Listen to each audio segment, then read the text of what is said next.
Les évêques d'Urgell ont une particularité qui les rend presque uniques dans le monde entier. Outre le fait de diriger le diocèse d'Urgell, le plus grand de Catalogne, ils remplissent la fonction de chef d'État de la principauté d'Andorre, aux côtés du président de la République française.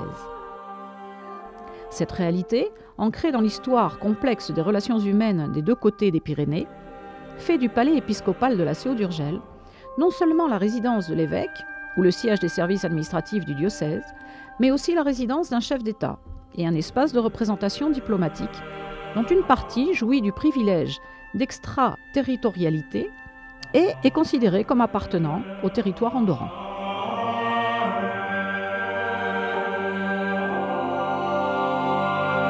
Au Moyen-Âge, les évêques d'Urgell déplaçaient leur lieu de résidence en fonction des circonstances du moment.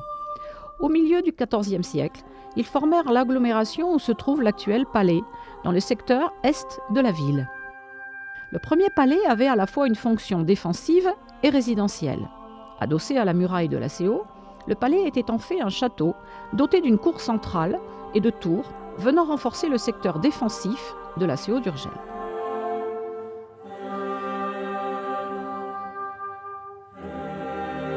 Au XIXe siècle, le palais fit l'objet d'une profonde rénovation, sous la baguette de Calixte Fréchat, architecte diocésain, qui dirigea également les travaux de rénovation du sanctuaire de Núria. L'architecte conçut et exécuta un projet historiciste d'influence clairement néo-gothique, et encore appréciable de nos jours, malgré quelques variations ultérieures.